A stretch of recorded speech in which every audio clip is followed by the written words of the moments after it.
Réel plaisir pour moi de vous retrouver pour un autre numéro de votre magazine hebdomadaire Trafic. Alors sans plus tarder, commençons par le bulletin. L'ONG Alinayon a marqué sa présence à la 6e rencontre de l'Alliance mondiale des ONG de la sécurité routière. C'était le 10 avril dernier à Chania, en Grèce. Transport terrestre au Bénin, le bitumage de la route Ouadon, Adiara, Médédion, Porto Novo est imminent. Le cabinet ACEP est sélectionné pour réaliser les études technico-économiques d'impact environnemental, social et de sécurité routière. Pour finir hors du Bénin, précisément en Algérie, le groupe Temtem propose la solution Bye Bye Sekala qui veut dire adieu la circulation. Ce nouveau service utilisera le scooter pour assurer le transport des personnes et des biens. Et ce sera tout pour le bulletin d'information. Les conducteurs de camions ne peuvent plus stationner anarchiquement dans les quartiers de Toklegbe et Finagnon à Cotonou. En effet, une régulation de la circulation des camions poids lourds est en application grâce à l'installation d'une barrière à l'entrée de ces deux quartiers. De quoi revêt cette installation? La réponse c'est dans ce reportage signé Toussaint Ouettorosso. La libre circulation des camions s'arrête ici. Nous sommes au carrefour abattoir, premier arrondissement de Cotonou. Ce dispositif régule à sa manière l'accès au quartier Toklegbe et Finagnon. On est là, on délivre les tickets pour les camions. Le ticket est à 1000 francs toute la journée pour le chargement ou le déchargement. On commence à 9 h et on termine à 18 h. Puisque à 18 h déjà, c'est l'heure de pointe. Les camions ne circulent plus comme ça.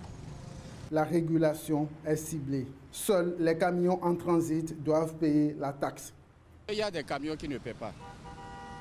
Oui, il y a des camions qui ne paient pas. Pourquoi? Parce que c'est les camions des riverains. Il y a des camions qui vont au garage. Il y a des camions qui travaillent en ville. Donc il faudrait qu'ils garent. L'installation de cette barrière vise à décourager les propriétaires des magasins et mettre fin à la circulation des camions. Trop, c'est trop. Il y a trop de camions qui rentrent dans le quartier. Les gens ne dorment pas bien. À partir de 5 h, il y a des garagistes, des camions qui sont dans la zone. Alors que normalement, selon la loi, selon le cahier des charges de ce quartier, on ne permet pas les mécaniciens, les menuisiers de rester dans ce quartier.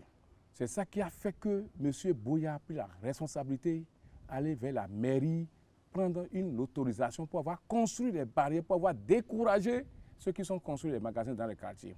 En dépit du règlement d'urbanisme interdisant des constructions à usage commercial, les magasins continuent de pousser à Toklegbe. Il peut y avoir jusqu'à vingtaine, à peine vingtaine.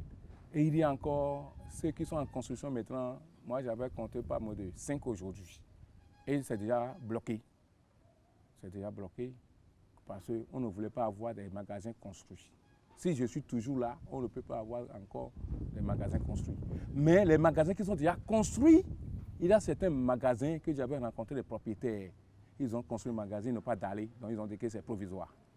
Il y a des magasins qui ont d'aller, ils ont dit que c'est transformé. Il y a des magasins que les gens voulaient louer le temps d'Acajou maintenant, que j'ai dit non, ils ne doivent pas louer, parce que c'est devant la voie 40. Le chef quartier de Toklegbe voit une main invisible de la mairie. Pour lui, le gouvernement est l'ultime recours. Si la mairie n'autorise pas, avant de construire un magasin, tu devais prendre un permis de construction. Donc, c'est l'autorisation-là que la mairie donne. C'est la mairie qui est en train de créer toute cette frustration-là. Parce que dès qu'on a commandé, dans quel quartier vous voulez construire? Dans telle zone? Non. On ne doit pas construire les magasins dans cette zone-là. Quand on dit qu'ils ont pris l'autorisation, c'est la mairie qui devait dire non. Tel que le ministre des Finances en son temps avait signé ce cahier-là, le cahier de charges, c'est-à-dire le gouvernement doit prendre leurs dispositions. Ils ont mis toute la responsabilité de la mairie. Mais la mairie ne fait rien aujourd'hui. Donc c'est le gouvernement qui va prendre les trucs en compte. Voilà, il peut fermer les magasins, il peut envoyer des gens, il peut former une commission. Installée depuis 3 ans, cette barrière a rapporté environ 2 500 000 francs CFA au comité de gestion. Chaque agent collecteur gagne au moins 1 500 francs CFA par jour. Pendant ce temps, la dégradation des rues avance à grands pas. C'est désormais connu de tous, plus de désordre avec ces camions. Je m'éclipse rapidement pour laisser place à la partie consacrée à nos partenaires. L'instant pub, c'est tout de suite.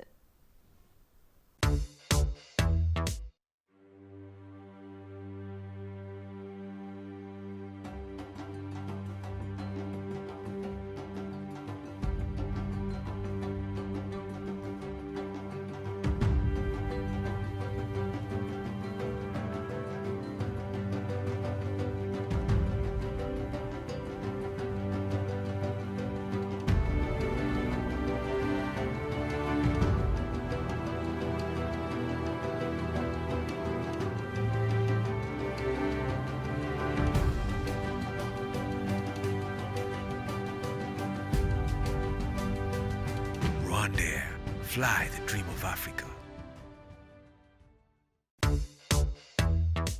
Retour sur ce plateau, nous passons à votre rubrique Les minutes du port. Et aujourd'hui, il sera question du partenariat entre le port autonome de Cotonou et le PAI. Quelles sont les réalisations issues de cette collaboration qui date d'1 an? Suivons ce élément pour en savoir plus.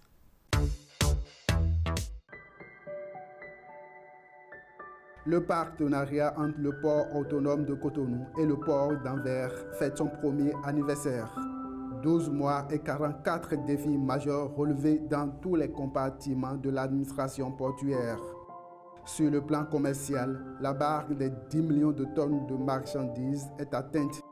Les réformes portent sur la création de pôles de gestion et de suivi des clients par segment de marché, la mise en œuvre d'une communication digitale, la redynamisation et l'animation quotidienne du site Internet, l'embauche d'un collaborateur commercial et du suivi des clients.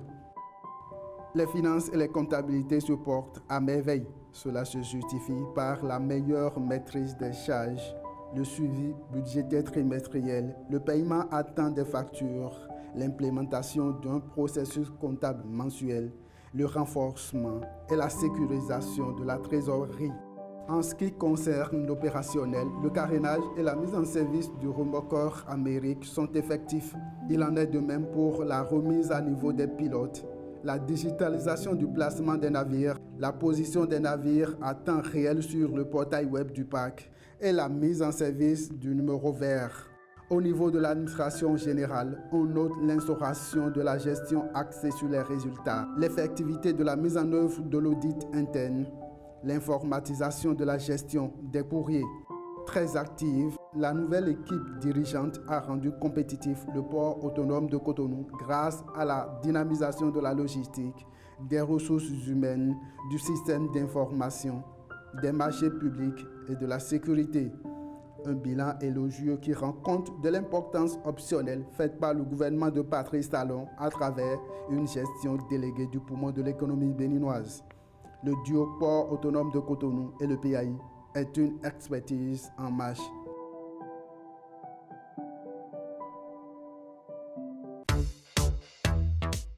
Comme convenu, nous allons passer à la rubrique invité. Mais avant de s'installer, je rappelle rapidement qu'il sera question aujourd'hui de l'assurance des véhicules. Alors, pour aborder ce sujet, nous recevons pour vous aujourd'hui M. Eric Kwanou, qui est bien sûr assureur. Bonsoir, monsieur. Bonsoir, madame. Qu'entend-on par assurance? Bon, pour définir l'assurance, on va l'aborder sous 2 angles. D'abord l'angle technique, puis ensuite l'angle juridique. Alors, sous l'angle technique, on pourrait dire que l'assurance est un système qui permet de protéger une personne, une entreprise ou une association contre les conséquences financières et économiques suite à la réalisation d'un sinistre. Et par contre, sur le plan, sous l'angle juridique, l'assurance est une opération par laquelle une personne, l'assureur, s'engage à payer une somme d'argent, et là, c'est un capital ou une rente, moyennant rémunération à une autre personne, appelée donc assurée, suite à la réalisation également d'un sinistre. D'accord, maintenant, est-ce que vous pouvez nous dire pourquoi on doit assurer son véhicule? Bon, assurer son véhicule, c'est une exigence d'ordre légal. c'est aujourd'hui le code CIMA, qui est en fait le code de la conférence interafricaine des marchés d'assurance, qui a rendu obligatoire l'assurance des véhicules. Au départ, c'était chaque État qui organisait le secteur des assurances. Mais par la suite, il y a eu une harmonisation. Mais en fait, pourquoi l'État ou les États en sont arrivés là? Selon l'article 1382 du Code civil et aujourd'hui article 1240, dès que vous causez dommage à quelqu'un, vous êtes obligé de le réparer. Et à la suite d'un accident, et très souvent, les dommages sont tellement énormes et il faudrait alors que l'auteur de l'accident répare. Si l'auteur a assez de moyens, il répare, mais ses finances sont affaiblies. Mais par contre, s'il n'a pas les moyens, c'est la victime qui souffre. Alors, pour que et victime et auteur soient protégés, l'État a donc institué l'assurance. Donc voilà pourquoi il est obligatoire d'assurer les véhicules. Donc, est-ce à dire que lorsqu'il y a un problème, un accident par exemple, pour que l'assurance intervienne, c'est dans quel cas? Est-ce que c'est parce que la personne, le conducteur qui est à la base de l'accident a son assurance que déjà il peut être tranquille et se dire que c'est l'assurance qui doit tout gérer? Le dire de cette façon, ça pose problème. C'est vrai que lorsque vous assurez votre véhicule et qu'il y a un accident, l'assureur prend en charge les dommages. Mais ce n'est pas pour autant qu'il faut ne pas prendre le minimum de précautions pour éviter la survenance de l'accident. C'est vrai aussi qu'il fut un moment où les chauffeurs ont l'habitude de dire « je te tue, l'assurance va payer ». Et ce qu'ils oublient, c'est que suite à un accident, il y a en fait deux infractions. Il y a une infraction civile et il y a une infraction pénale. L'assureur, lui, s'occupe du côté civil. L'assureur, lui, il répare. Mais par contre, le tribunal recherche l'intention de nuire de l'auteur de l'accident. Si il y a des tests qui ont organisé la circulation, lorsqu'on constate que vous avez, par exemple, l'intention de nuire, tel que je l'ai dit, lorsque c'est suite à un excès de vitesse que l'accident est survenu. Ou quand vous êtes dans un état d'ivresse. Oui, ça aussi, par exemple. Et dans ces cas-là, vous serez poursuivi pénalement. L'assureur ne s'occupe pas du côté pénal. L'auteur de l'accident répond personnellement de cette infraction. Alors maintenant, comment assurer son véhicule? Bon, pour assurer son véhicule, il suffit de se déplacer, d'aller dans un bureau de souscription d'assurance, de se prêter aux questions de l'agent de production ou même de remettre son livret de bord, de donner les informations concernant le véhicule et d'avoir également de disposer sur soi de la prime à payer. Donc l'assureur vous donne le contrat, mais vous payez la prime. La prime, c'est une compensation. Voilà. D'accord. Maintenant, est-ce que une personne lambda qui a juste un véhicule peut chercher à assurer son véhicule ou bien il faut remplir des conditions données avant de le faire? Non, mais en réalité, il faudrait que le véhicule soit en forme avant qu'on ne puisse le mettre sur la voie. C'est pour ça d'ailleurs que la visite technique est instituée. Au Bénin, je crois comme ailleurs aussi, je connais le cas du Togo, ça doit être pareil ailleurs. Lorsque vous avez un véhicule, il faut forcément soumettre ce véhicule-là à un contrôle technique. Mais bien avant ça, vous irez chez votre assureur. C'est-à-dire que vous n'allez pas forcément attendre l'expiration de vos pièces avant de les renouveler. Et par exemple, un véhicule qui a sa visite technique qui doit expirer peut-être demain et qui a également une assurance qui doit expirer déjà aujourd'hui, il peut se porter vers l'assureur pour assurer son véhicule. La visite technique est toujours valide en ce moment-là. Voilà. D'accord, donc il faut un délai pour chaque fois renouveler son assurance. Ce n'est pas parce qu'on l'a fait une fois qu'on a déjà notre véhicule qu'on se dit que non, que c'est déjà bien, je suis à l'abri de tout danger. Bon, une police d'assurance court pour 12 mois. D'accord? Mais vous n'êtes pas obligé, quand vous allez voir votre assureur, de prendre 12 mois d'assurance. Les choses ont été allégées. Le tarif a été allégé pour faciliter la tâche aux propriétaires de véhicules. Vous avez la possibilité, de, selon vos moyens, de commencer par un mois d'assurance, par exemple. Mais vous commencez par un mois, mais vous n'attendrez pas l'échéance de cette assurance-là avant de faire un complément pour aller à 6 mois ou à 1 an. Mais l'idéal, si vous avez les moyens, c'est de faire directement une assurance d'1 an et vous êtes tranquille. Et déjà, au plus tard, à la veille de l'échéance, vous allez pour renouveler. Si vous avez un véhicule, même si vous l'utilisez de façon sporadique, vous êtes obligé de l'assurer, sinon il ne faut pas le mettre sur la voie publique. D'accord. Et pour finir, est-ce qu'il y a une différence entre l'assurance des véhicules, des bus et également des camions poids lourds? L'assurance des véhicules, disons que les véhicules, poids lourds, tricycles, tout ça, ce sont même les tricycles aussi ont d'assurance? Les tricycles, bien sûr. Ce sont des véhicules terrestres à moteur.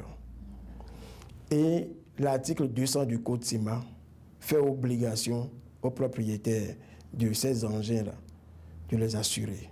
Donc, il faut assurer moto à 2 roues, tricycle, bus, les camions poids lourds, les véhicules, les taxis, là, il faut les assurer. Et tout ça, là, c'est des véhicules, on les appelle des véhicules. Il faut forcément leur prendre une assurance automobile. Quand je parle de la différence, c'est pour savoir au niveau du tarif, est-ce qu'il y a une différence ou carrément c'est le même tarif, le même quota pour tous ces véhicules? Ce n'est pas le même genre de véhicule. Donc, il y a une différence au niveau des primes à payer. Même si nous prenons les véhicules de tourisme, les véhicules taxis dont vous parlez, ces véhicules simples-là, la prime diffère d'un véhicule à l'autre. Et dans la tarification, nous tenons compte de la puissance. Un véhicule personnel qui est de 9 chevaux, par exemple, ne paiera pas la même prime qu'un autre véhicule qui est de 12 chevaux. C'est catégorisé par puissance. Voilà. Maintenant, il y a aussi l'usage qui intervient. Si j'ai mon véhicule personnel et que je dois l'utiliser à des fins personnelles, je ne paierai pas la même prime que celui qui a un véhicule de tourisme et qui veut l'utiliser à faire le commerce, à faire le taxi, par exemple. Donc, il y a forcément une différence au niveau de la prime. D'accord. Merci beaucoup, M. Eric Panon. Ce sera tout pour notre entretien aujourd'hui. C'est à moi de vous remercier, madame. Nous sommes tous informés que tous les conducteurs de véhicules qui n'ont pas encore d'assurance essaient de se mettre en règle. C'est pour la sécurité de tous. Et parlant de sécurité, pour assurer celle de la navigation aérienne, plusieurs équipements sont utilisés pour le guidage efficace des aéronefs. Claudel Zunji nous amène à leur découverte à travers le Zoom. L'Agence pour la sécurité de la navigation aérienne en Afrique et à Madagascar, ASECNA, est une institution diplomatique dont la mission est d'assurer la sécurité de la navigation aérienne dans l'espace sous sa gestion. C'est elle qui s'occupe d'assister le décollage et l'atterrissage de tous les aéronefs dans notre pays. Une tâche dont l'accomplissement nécessite l'intervention d'un certain nombre d'équipements. Nous avons 2 catégories d'équipements. Ce sont les équipements utilisés dans les bureaux, ça c'est une catégorie. Quand un agent veut travailler, il a un ordinateur, il faut que cet ordinateur utilise de l'énergie.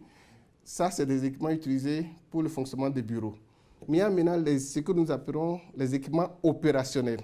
C'est la 2e catégorie et la plus importante, puisque c'est grâce à ces équipements opérationnels que la SECNA rend son service.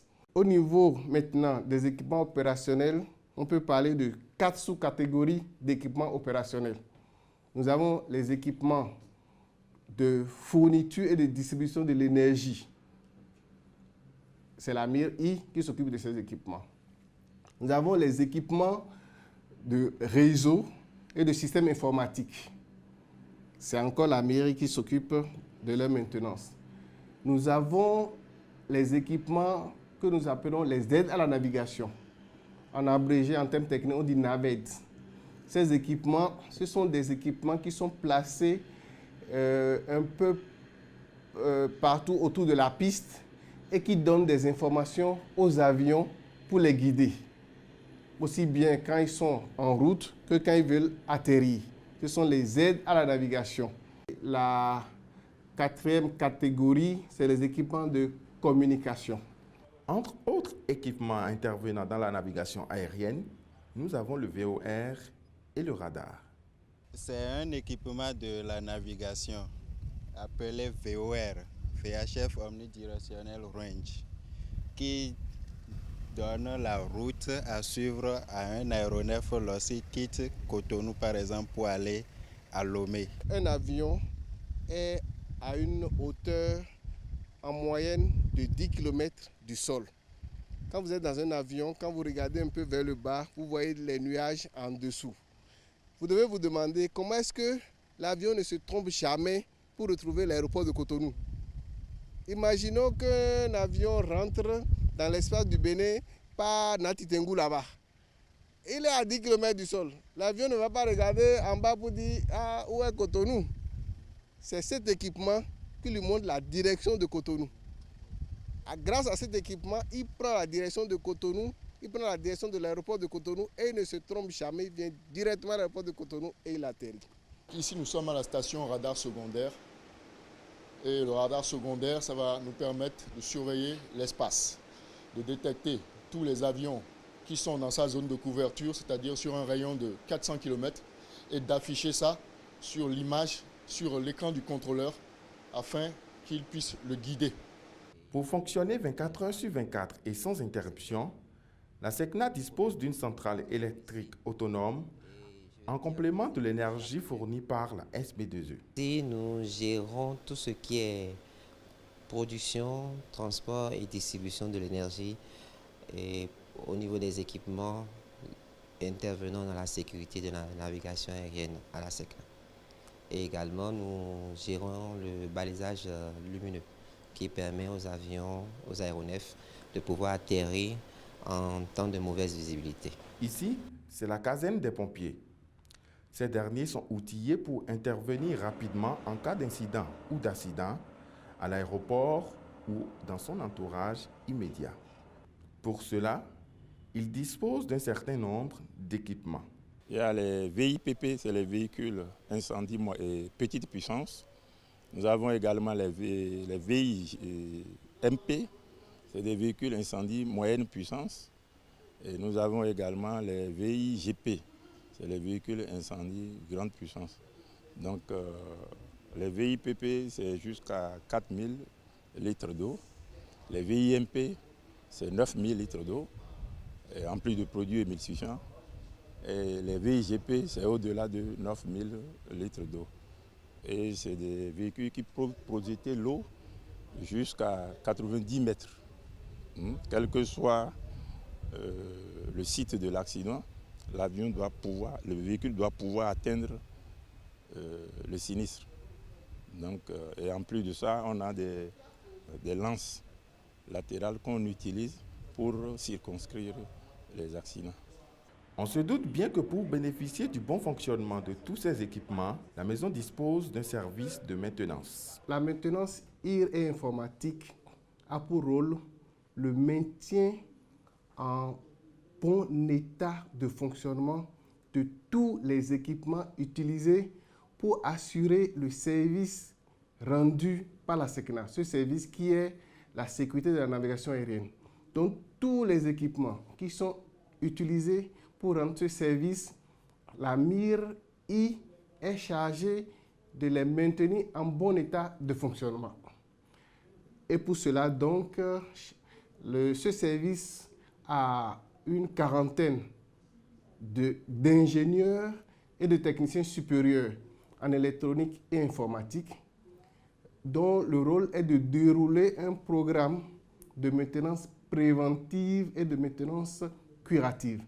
Avant de décoller ou d'atterrir, les aéronefs ont besoin d'un certain nombre d'informations fournies par l'ensemble des équipements dont dispose la SECNA. Ces équipements toujours en double pour assurer une bonne sécurité de la navigation aérienne. Nous faisons en sorte que la prestation que nous faisons remplisse toutes les normes de qualité, et en particulier la norme ISO 9001-2015. Et à ce titre, nous sommes certifiés. De quoi renouveler la confiance que les compagnies aériennes placent en la structure. Et c'est la fin de cette émission que je vous remercie d'avoir suivi. Passez un excellent week-end, sans oublier bien sûr le rendez-vous du vendredi prochain pour un autre numéro.